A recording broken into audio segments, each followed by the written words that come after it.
This week on Werner's Whirligigs, we're going to do some painting.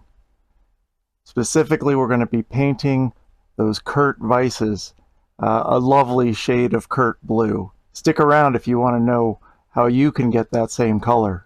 I want you all to remember that I'm just another yokel who's not educated nor a professional in what I'm doing here, and it's possible that if you rely on this video, you, your project, or the both of you might end up as a smoldering hunk of hammered dog shit. Please use common sense, be careful, and always protect your ears, eyes, face, body, and hands when doing this type of work. With that, let's keep on trucking.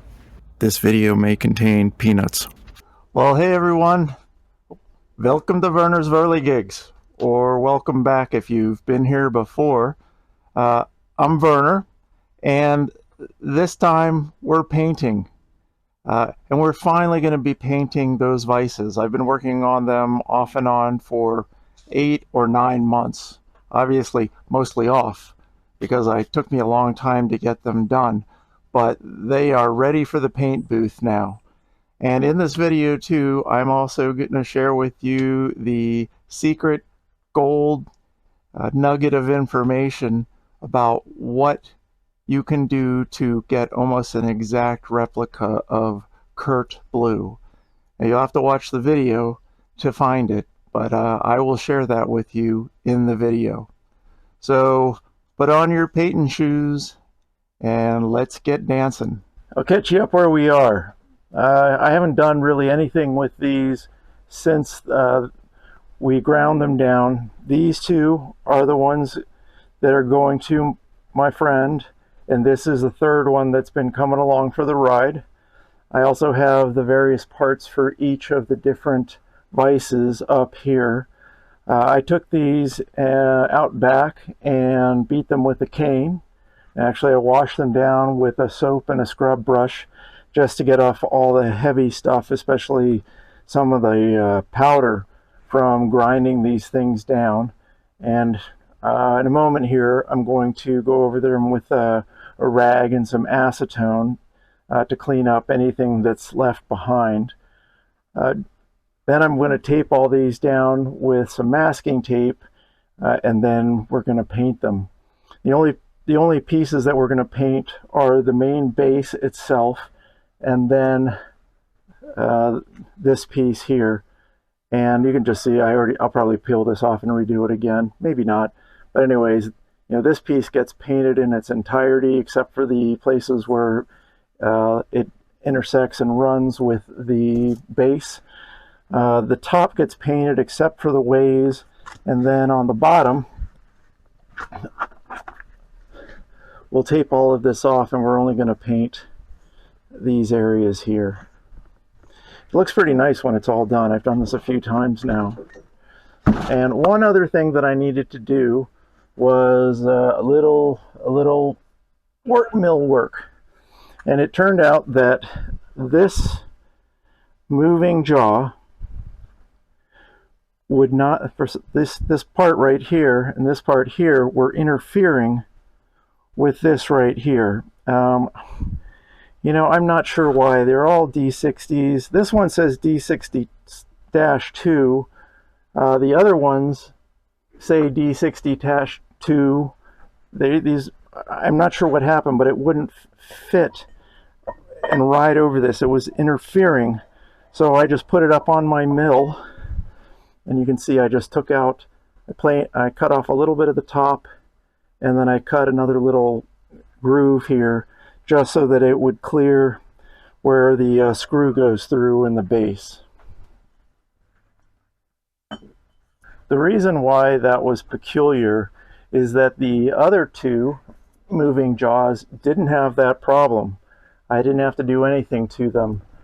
I took apart these three together, and that one jaw that I needed to work on did not work on any of these three bases, just in that particular way. That's why it's peculiar. Most likely that moving jaw got mix-matched off of another vise and maybe didn't belong to any of these three. It doesn't really matter. I mean, they're all D60s, so it's not a problem. But that's the only logic that I could come up with why I would run into that issue. All right, I think we're all caught up for now. Once we finish painting, we're going to put in some new bearings and just clean up the hardware really well and put it all back together. We're really starting to get close to the final product here. Once the things are clean, then it's all downhill. Up until now, we were just making a big old mess. So I'm happy that that's done with. All right, I've got my gloves on. I'm going to be working with acetone. And believe me, you guys, I have cuts all over my fingers, and you guys do not want to hear me cry like a little girl. I can promise you that, because it can really hurt. I picked this up the other day, kind of nice. I had a bottle forever that I would write acetone on it, and then the acetone would eventually wipe the marker off. So I finally bought a bottle that says acetone on it, so I don't have to go through that anymore. And now I'll stop talking so we can put it in fast forward.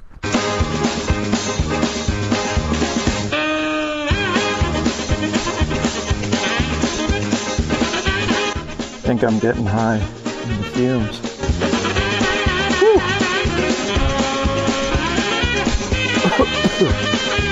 This is where someone with more brain power than I have would go get a respirator. I think I've already burned that part of my brain that would make me do something logical like that.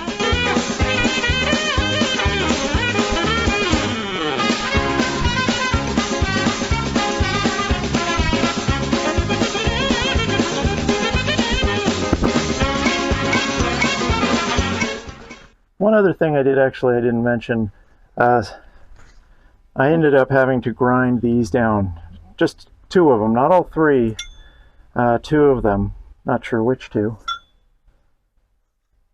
I did this one and this one a little bit. And that was because when these were sitting in here and I would put on the fixed block, the fixed block it wasn't touching the top of the Vise, and so you could rock it. Now, I'm sure as soon as it was bolted down, it probably got pretty close to being touching, or if not touching, but it could have ended up, there could have been a triangle. It could have been touching up here in this corner and down here in this corner, and that would offset it. You want this to be as close to 90 degrees as possible. So that's why I ended up cutting that down on my mill. Now we'll just clean up the bottom side. And this is, by the way, this is how you actually tell whether or not it's a Kurt. If it is a Kurt, in the casting on the bottom, it's going to say D60, D60, D60. But what's interesting is that all three of the castings were different here. D60-1, D60-1, D60-1, but then this one has this H130, 2, USA, BIW, MT6A. Almost sounds like a Cummins motor designation. And this one just says D60-1, and there's something's punched in here, R something. Anyway, so, if you go to buy a blue Vise and something doesn't look quite right to you, flip it on upside down and take a look at the casting. If it does not have this, well, assuming you're buying an older Vise like a D60, if you don't see the D60 designation on it, and I bet the 688s and the 675s have it too, but I'm not 100% sure.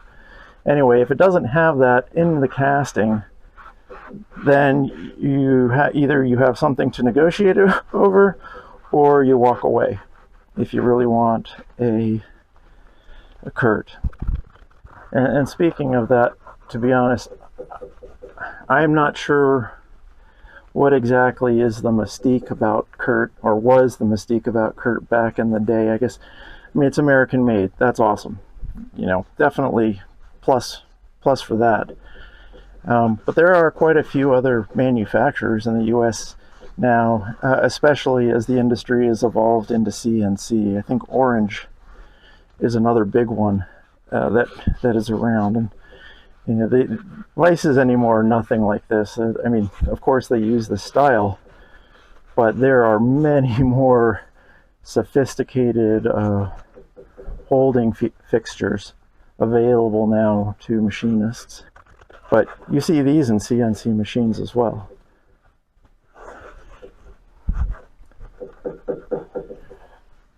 And just to show that I care, I'm going to just clean up these tapped holes.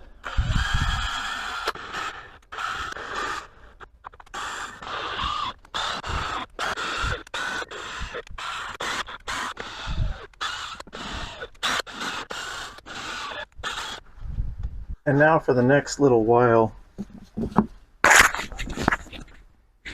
we're going to do some taping. Friday that I feel good. Honestly, I've been 2 to 3 races that I was feeling 100%, but now this race I feel very good. I think we recovered the good feelings and the speed to be there fighting for the front. So it will be a tough race. Battle on the front will be tough, but I'm ready for it. Yes. Good luck. Thank you. Yeah, thanks Jack. Thanks to 80-year-old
All right, one down, 3 to go.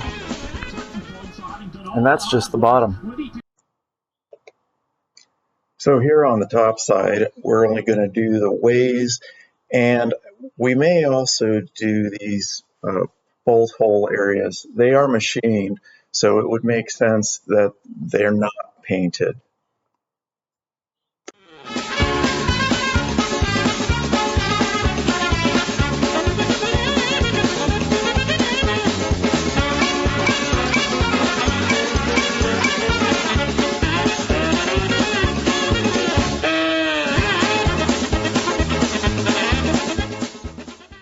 Here we are, after a little more taping.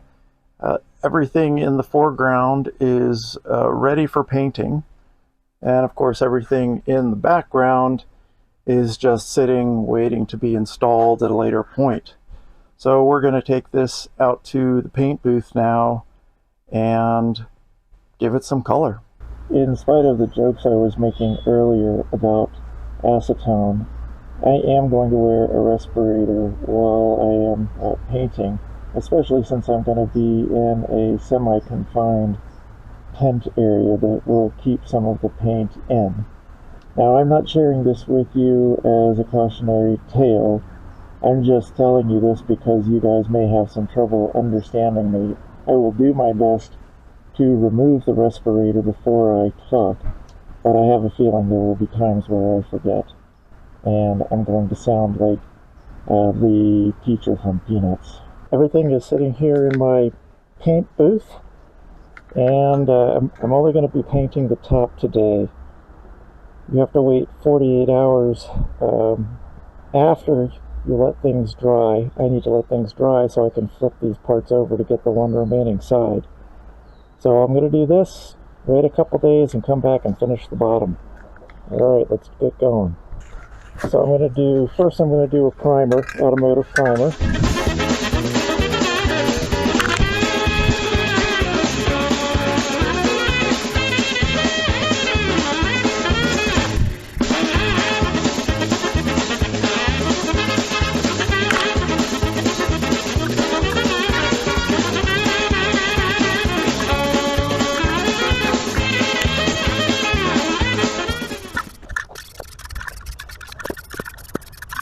I realize now that I forgot to give you guys a shot of my paint booth, and it's a Wagner little pop tent, really, and I got it on Amazon, and it works really well. I kind of wish it had a fourth side to it so I could close it up completely after I'm done painting, because I'm going to let this sit for a couple days, but I'll put a tarp over it instead. And here's what you've all been waiting for. This is the color. It is. Ta-da! Ford Blue. Made by Duplicolor. It's engine paint. Enamel with ceramic. And I looked around online quite a bit and found several forums where people discussed this.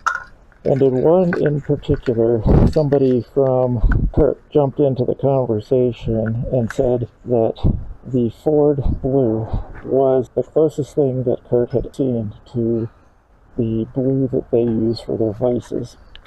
And so that's what I've been using on mine when I restore them. So let's see how it goes. As most people do, I'll do one light coat first, and then one slightly wetter coat, and maybe even a third if need be. Uh-oh, that's not good. Alright, we got a new can here, brand new. Wow, so much better.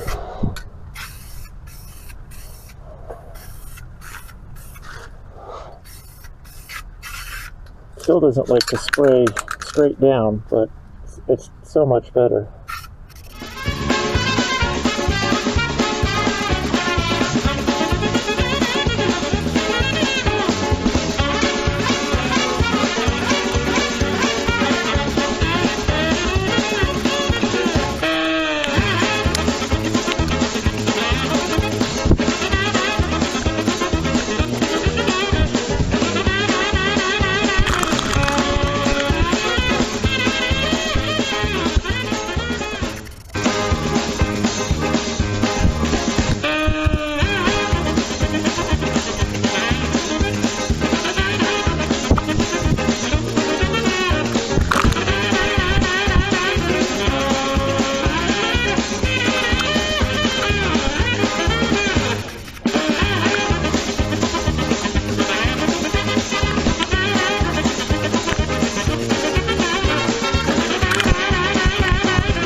Alright, today we're flipping the Vises over and doing the bottom.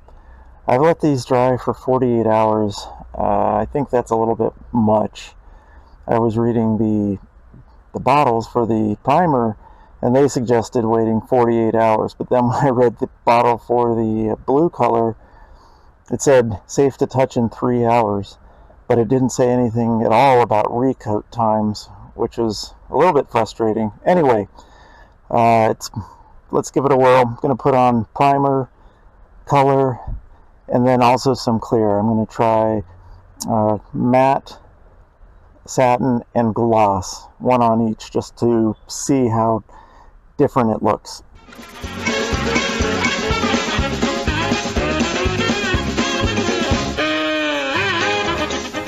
I think that one's done. Alright, we've got a brand new can here. Much better.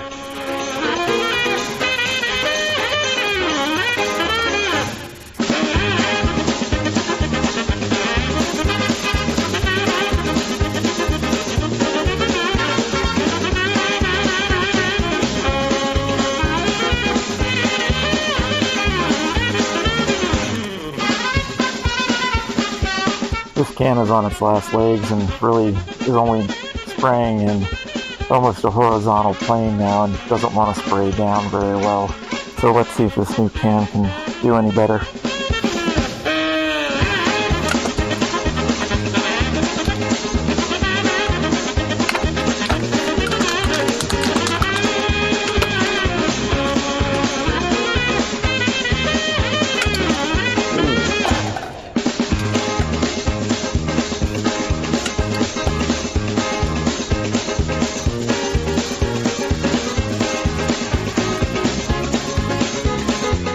So the way I'm going to do this is I'm going to do flat on the right, satin in the middle, and gloss on the left. And then we can compare and put some clear on the top in a day or two. So here goes satin in the middle.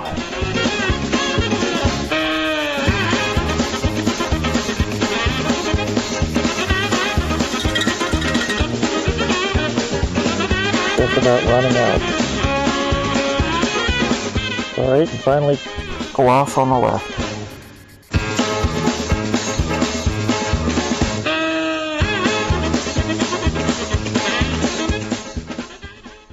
This is what I've been using to paint the whole time. This is a product from Rust-Oleum, but I think there's a lot of different companies that make them now. And as you saw, it just makes painting so much better. You know, you're using these two fingers to squeeze the trigger rather than pushing your finger down on the top. And this is just for unloading and loading the can. But yeah, this really makes a big difference if you're doing a rattle can job at home. I'll put a link to these down in the description below. Well, I figured I would drag you guys along to show you the results of the clear coat contest. This is the matte finish.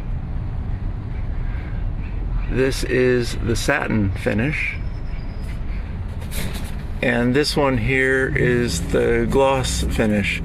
And to be honest, I don't know why, but I was skeptical that I would be able to tell the difference, and I'm not sure whether you can tell in the camera, but here in person it's pretty obvious. And I'm gonna have to chew on this some more, but I think to me the gloss looks the best. So again, flat, satin, and gloss.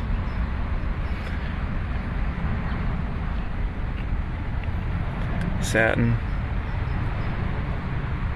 flat. We're back for one last round of paint, and this is going to be with some high gloss clear coat. That's what I decided to go with. It's been 48 hours again since I painted the underside of these vices, and I just decided to play it safe and wait the full 48 hours. The first time I ever painted too soon, I started painting on a coat after, I don't know, let's say 12 hours when it said I should wait 24 to 48. And all of the paint just sort of started to bubble up and orange peel.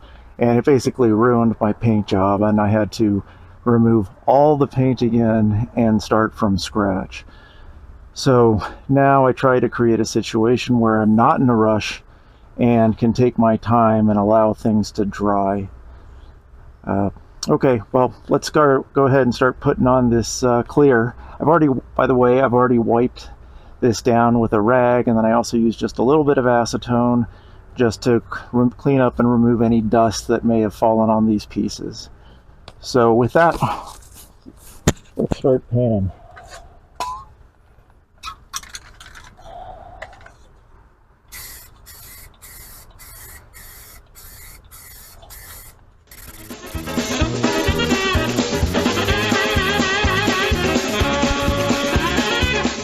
Oh, and by the way, if you put too much paint on it and orange peels, you're effed.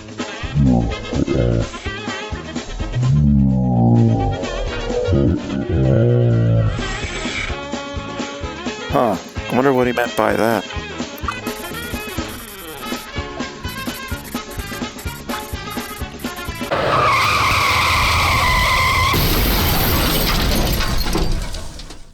Well, I can't believe it. I screwed up.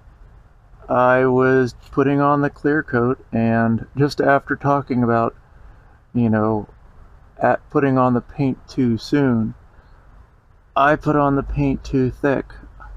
I should have led with a drier coat and then followed with a wet coat. And I don't know what I was thinking, but I was just laying it on. Ah, that was stupid. I don't know if you can see all those little ripples everywhere. I'm going to have to go back and sand all the places that are flat horizontally and then come back in and clear. Hopefully I don't have to do any more color, but oh yeah, what a disaster. See it back here, just like any place where you see little squiggles along the ridge. Here, there's tons of them here. That was dumb.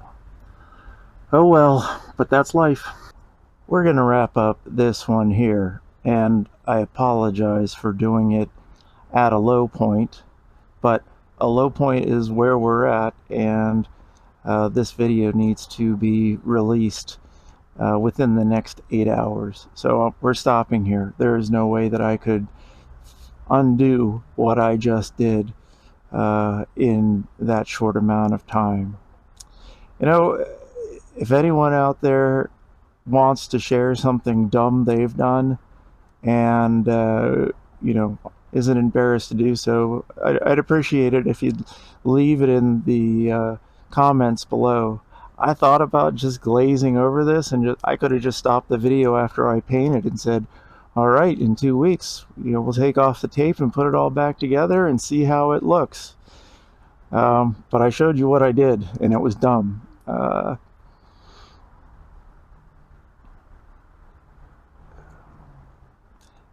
Sometimes we forget to pay attention to what we're doing. We're daydreaming, or we're tired, or we've had a few beers or whatever. Usually it's just something harmless, and that's fine. But this just reminds me that I always need to pay attention to what I'm doing. Like, I don't know where I was when that happened, but now I'm left with a project that truly looks like hammered dog shit. So thank you for sticking around. If you've come this far along, I appreciate it. Feel free to subscribe, and if you enjoyed the video, give me a thumbs up. That always helps out. Be sure to check out the description below. Remember, it's Ford Blue, and I'll put a link to that as well, along with the sprayer, even though I was having some trouble there. A tent, if I can find one. And I know there's one other link. Oh, the link to the forum where I found Ford Blue. So check out those things in the description below. And for the next video, I'm not sure yet whether I'm going to be finishing up the Vise, or Vises, or working on my truck. you know, that whole thing with my trunk was just out of the blue. But it's a good opportunity to share with people, you know, what's involved in working on diesel Cummins. So that's why I diverted to doing that. Plus, I had to do it anyway, and I had to do it fast. My truck is still down, and I'm still waiting for some rod and main bearings to come in the mail. So depending on when they show up, I'll either work on the truck or I may continue with the Vise. Okay, well, everyone, I'll see you in the next round. So long for now.